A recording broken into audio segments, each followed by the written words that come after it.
carried away at the end there. All right, so some Ain't Talking About Love by Eddie Van Halen, with Van Halen, of course, Ed on guitar. So this is the recap of chapter 12. So, we looked at the previous chapters in Alex Van Halen's book, and, this one is interesting because it picks up where Ed is getting married to Valerie Bertinelli. So it's never been any type of secret. Hang on a second. I gotta shut the air off. I just hear it. And of course it's not shutting off. All right, there we go. Yes, I keep this in a plastic bag. I'm Portuguese. I come from a lineage of people covering their couches in plastic. No, but in all essence, it's a white remote, and I turned that thing on and off, and it was getting ratty pretty quick, so I just grabbed a plastic bag and put on it. So they were onto something, I guess, my older aunts and uncles. It's if you're of my background, you would understand the importance of plastic. It may transcend into other ethnicities, I guess, but yeah, I remember visiting a variety of older aunts and uncles, like great aunts and uncles, and man, everything from the plastic fruit to you name it. Anyways, you're not here to hear anything about that. My name's Elton. This is Elton's 15, and I'm here to recap Alex Van Halen's book Brothers, about his brother Eddie Van Halen, and this is chapter 12. I probably should have trimmed all the other stuff out, but it's staying because that's just how I roll with this stuff. All right, so Valerie Bertinelli. She shows up in Louisiana. And this is going back to, I believe, 1980. She's a TV star. She's on a program called One Day at a Time, and she's like America's sweetheart. And here she is backstage at a Van Halen show with a big bag of M&Ms. And David Lee Roth had problems with her right from the beginning. He did not like her, according to Al. And I've always heard stories throughout the Van Halen saga here about Roth not ever liking Valerie Bertinelli, and there's some real credence here in the book. Those are just sort of rumored things from a while ago. But to actually see some stuff outlined in chapter 12, it's pretty interesting. So Roth did not like her because, it was pulling away from Van Halen. It was kind of stealing a little of the Van Halen spotlight. That's what he thought. And so she was not welcomed by Dave. In fact, in Al's words, it drove Dave nuts. And he said, how would I know it drove him nuts? Because we all live together. And so with that, you get a good sense of people's dispositions pretty quickly. And he just did not like Valerie Bertinelli. Well, Ed did, and went on to marry her. And so there's the start of chapter 12. David Lee Roth did not like the fact that the Van Halen or anyone in the band would have girlfriends. Nonetheless, just like big TV star kind of stuff, he thought the band's image should be without that. And so they would always seem like they're, I guess, available on that front. Ed was, I think, 23 when he got married to Valerie Bertinelli, and Alex describes this as like, this huge big event, of course, with lots and lots of people there, but we'll get into that in a second. From there, he kind of dives into, Al does, the music scene, of which Van Halen was, enmeshed in, in 1980, and this is the singer-songwriter time frame. So you got like Linda Ronstadt and Carly Simon, they're big on the charts, I guess, at this time. James Taylor, Jackson Browne, acoustic guitars, some chords, the flowing brown hair, and that singer-songwriter stuff. And boom, there's like a diametrically sort of opposed version of music at the same time coming up, and it's all synth-based stuff, that whole new wave. So you got bands like Devo, you've got Blondie, you've got the Cars, bands that are using synthesizers. I guess Blondie kind of used it a little bit later on. I know they were kind of tied in with some of the New York punk scene a little bit with the Ramones and Talking Heads, at least in the bill in the New York scene. But anyways, the synthesizer pop stuff. So he further emphasized that Van Halen did just not fit in, and that they didn't fit in with the punk stuff. They came in with their brand of what was heavier rock. And here is this whole thing with the singer-songwriter stuff, and then also with the new wave stuff, the synth pop stuff, and of course the remnants of disco at this point. But somehow Van Halen was able to transcend that. They were just what they were, and they were very successful with it. And it baffled other rock musicians. Like he quotes the drummer in a band called Dokken, Mick Brown, who says, if Van Halen works as well as it does, why wouldn't record companies want like 9 more Van Halen clones, pretty much? And Al has a very quick sort of point, like we're Van Halen, we're our own brand. It is unmistakable, our imprint, and that it's something you really can't replicate. It's just we're Van Halen and you're not, pretty much, which I thought was pretty good. And talking about copying, well, around this time, Ed is having a difficult time in these first couple of years of the band putting out albums, with his guitar being, the stripe pattern, of which he's given credit to. Although there is some, if you look deep enough into the Van Halen history and story, there was another band playing at the Whiskey right around the time Van Halen was, before Ed had striped out guitars. I forget the name of the band, but a guy had put like stripe stuff on his Gibson Les Paul. Very rudimentary. I mean, Ed took it to next level stuff, if in fact that's where he got the inspiration for it. But Ed never really copied where he got the inspiration from it. But I'm just putting the guitar back down. But yeah, getting ripped off. Like guitar company is using his stripes to make their own Van Halen model guitars, and you have to put cease and desist orders on companies like Charvel, which he was really good friends with Wayne Charvel, the guy that started the Charvel company. But Wayne ended up selling it at the end of 1978 to a guy named Grover Jackson, who decided to really capitalize on the Van Halen fame. And Ed had to go after him, like, hey, I'm going to sue you unless you stop. And I guess he ended up stopping. Pickup companies, these magnet things here that go in guitars were making their Van Halen versions, and Ed had to put a cease and desist. And that wasn't the end of the copying stuff. Ed's technique with the tapping, right?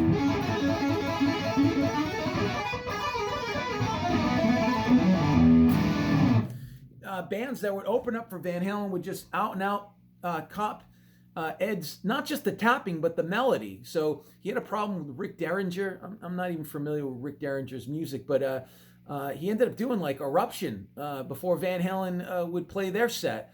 And they're like, hey, knock it off. Don't do that. And he didn't care. So he did it again, and they kicked him off the tour. I guess Ed had problems with Tom Schultz, the guitar player from Boston, also kind of ripping off the melody. Okay, take Ed's disposition, or Ed's position on this was, all right, yeah, I didn't invent the tapping stuff. I never said that I did. He says that a little later on in his life, but I never invented it. Yeah, do your own melodies. Take this and run with it in other directions. Just don't copy me. He never believed in the fact that copying someone's the highest form of flattery. He said that was kind of a bunch of BS, particularly when people were stealing his melodies and stuff. He didn't enjoy that. But anyways, so it then goes to from Ed being copied to like Van Halen sort of being copied. Al cites in the book bands like Poison and Motley Crue, guys who had like frontmen that also had the blonde hair,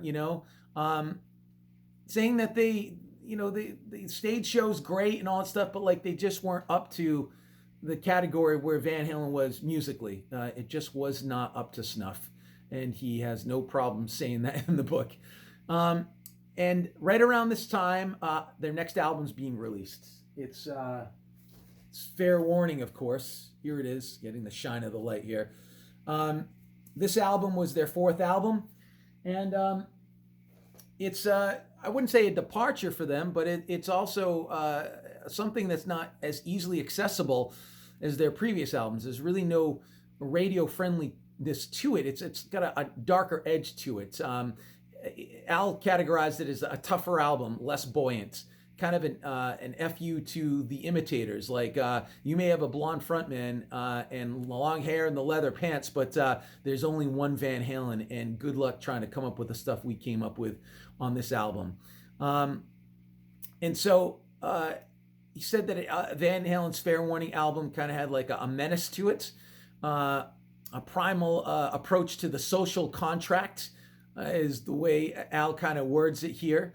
And there's a quote by David Lee Roth on page 179, of which I will read to you right now regarding this. And we'll see, we're only at our best. Let's see here, 179. Let me get to the right page. Won't find it on 180. It's on 179. Am I right in that? Yes. Right. We're only at our best.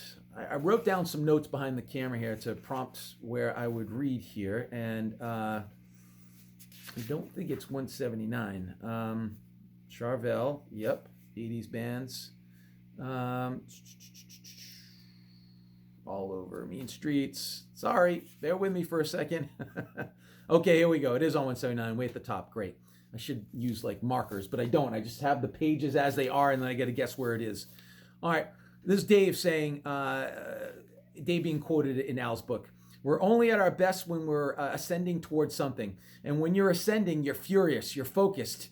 You have to be, or you'll fall off. Furious and focused. That was us. And that is what Al thinks this album sort of sums up, that furious focusedness to it. The cover of the album, the artwork, I think Al was in charge of Van Halen's artwork cover stuff selections. And this comes from am I blocking my voice here? This is the artwork of a larger piece of artwork, actually. This is just snippets within that artwork. If you go and look up, the gentleman's name is William Kurelete, Kurelete, Kurelete. It's Canadian Ukrainian who came up with the artwork. Al kind of, at least later on in life, realizes this guy was kind of kin to them, a cultural outsider, someone who left the Ukraine, came to Canada, and Al, likened that to the Van Halens coming from Holland to the United States, that all outside of culture kind of stuff.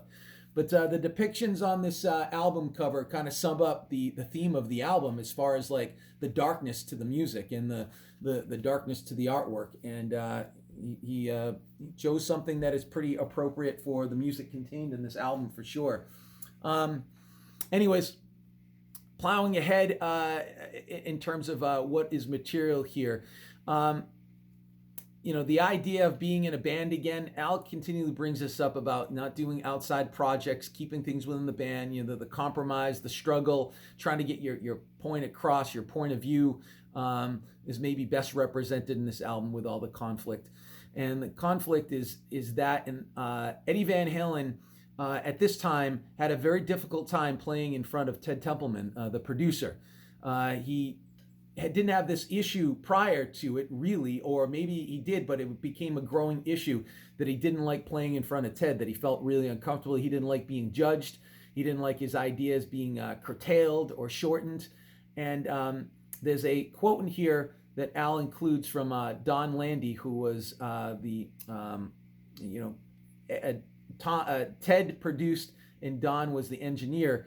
And he said that Ed would only want to play in front of him because he didn't feel as judged and that kind of stuff. So a lot of stuff was done behind the scenes here. There was no rehearsing of the material in Dave's basement, which they had done in all previous albums. This stuff was cut straight in the studio, which was a departure for them.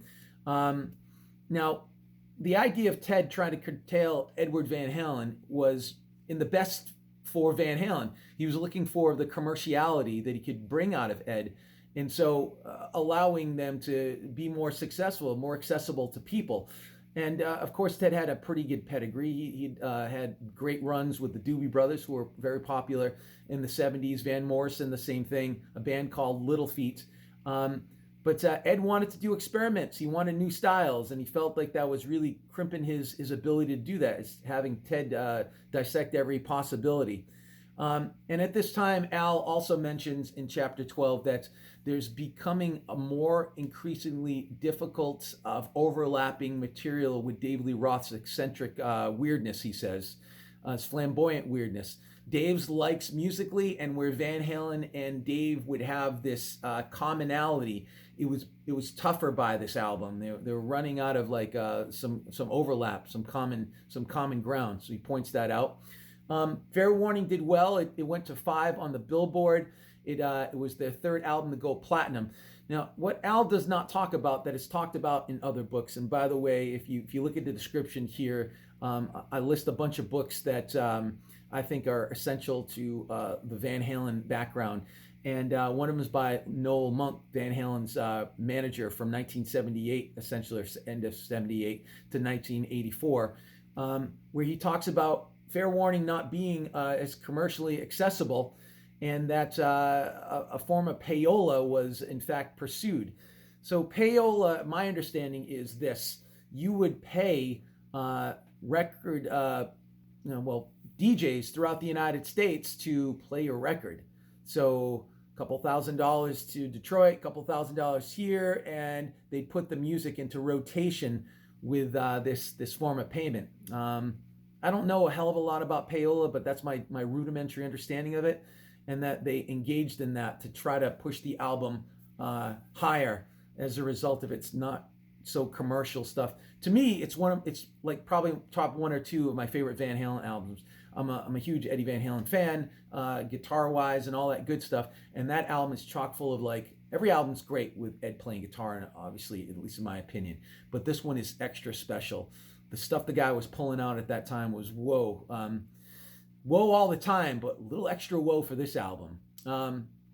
Anyways, so ended up getting third in terms of, it was the third album to go into the platinum status. A great summary of it, I guess on page 182. Let me grab the book again and try to find the passage. This is Passage Fun with Elton. Let me see if I can find where this one is. All right, so let's see here. Listen, we all love page 182. All right, this is regarding Fair Warning. Listen, we all love the record. It was something different for us, not a party album. It's always satisfying to show another side of yourself as an artist, to surprise people a little and suggest that there's more to you than just what they've already seen. Fair Warning was darker and less exuberant, and in some ways more musically interesting than our earlier records. But it was an aggravating process. The whole the whole album was angry and frustrating. Ed says. Ed wanted to do longer, stranger solos. He was into progressive rock, can't say that word, progressive rock at the time, a big fan of a British jazz fusion guitar player named Alan Holdsworth. And you see Ed really incorporate a lot of Alan Holdsworth kind of stuff. So if you've ever heard Ed's guitar solos where he's got this massive kind of stretch thing like here, that kind of stuff was very much influenced by Alan Holdsworth. And you hear a lot of that being incorporated throughout Ed's career, but Fair Warning there's a fair amount of that. So, a little bit more of the backup here, that the album was darker and maybe less accessible to an average fan. Then the chapter turns back into Dave's not so much liking of Valerie Bertinelli. And Ted gets a quote here where he's trying to explain to Dave, listen, and she's not outshining Van Halen or stealing from him. If anything, it's indirectly bringing you guys more exposure. This is a good thing. But that was lost on Dave entirely. He just did not like that Valerie Bertinelli was part of the picture here. Anyways, a funny story about Valerie Bertinelli. This is one of the funnier parts of chapter 12 for sure, maybe in the book. Jan Van Halen, Eddie and Al's dad, when Ed was known to be going out with her, Jan hadn't met her yet, but he knew to look for the TV show One Day at a Time. And so he watched it and was absolutely floored, like, my son cannot do this. No way. No. And the big no wasn't because of the way she looked or how she presented herself. It was her age. Um, the episode that he watched, she was 15 years old, and he thought that Edward was dating a 15-year-old girl, and no. And it had to be explained to him that what you're watching is a rerun that is several years old. And so that was a funny aside in the book. I'm glad Al put that in there because it brought some lightness to the story as it just unfolds in chapter 12. So he said that they were engaged, Valerie and Ed, for 4 months and then got married.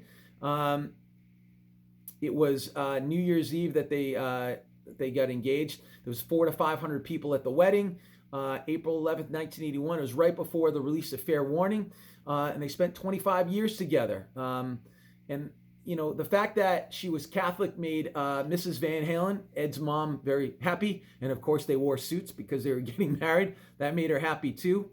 And David Lee Roth boycotted the wedding. I know in Dave's book, he mentioned that he bought Eddie Van Halen his suit. So the suit Ed wears when he's getting married to Valerie was, the bill was footed by Dave. I thought that was a very nice gesture. But I guess he didn't stick around. I think he was at the ceremony, but he wasn't at the after party. He kind of boycotted it, as Al says. Now, all of this is happening right before the Van Halen tour for Fair Warning. And you would think that this was going to bring a bunch of acrimony because it's building. Ed's marrying the TV star, and Dave's mad, and the album's angry. But a funny thing happened. The tour went awesomely, and everyone got along fantastically, as Al says. It didn't make any sense, but they were able to pull it off without a hitch. Everything went really well. And so the tour, as it's surmised on page 184, I really need to bookmark this a lot better. All right. How did we do the tour? All right. So 184. So how do we do that tour? Fantastic. I can't explain it. All the conflict just drained away when we got on stage. The audience looks at you as something bigger than you actually are. And when you feel that energy coming at you of tens of thousands of people, it overpowers any petty crap that you're going through with your bandmates. Plus, I'm in a zone. I'm playing. I'm not thinking about anything. I'm just going. When we're on stage, we're all in and in the moment. And so, yeah, it didn't affect the tour. Great. Al closes chapter 12 with an analysis of sort of looking at marriage analytically, in that, you know, when Ed got married, he left the house before Al did. He was the first to get married. And Al saw that as like a good thing that he got to stay home and kind of look after his dad, because his dad was increasingly becoming more dysfunctional and drinking a lot more. And that's something to be said for somebody that was known to be a heavy drinker to begin with. He then mentions that Michael Anthony, he only calls him Mikey in the book. He doesn't even call him Michael Anthony. But anyways, married his high school sweetheart, Sue, and they're still married to this day, which is pretty awesome. And that Van Halen played Michael Anthony's wedding. That's pretty awesome. And Al said, you know, he gave it a shot. He got married twice. The first marriage lasted like 2 months, and then a divorce, the next year. The third marriage, I guess, a year later didn't last, and then he met his wife, Stein, who he is still married to today. And he ends the book just speaking glowingly of her and just, you know, waxing poetic about how wonderful she is and kind of saved his life and all that stuff. So that's chapter 12. Thank you for hanging out if you got this far. This is Elton's 15, and I'm Elton. Thank you for joining me, and thanks again.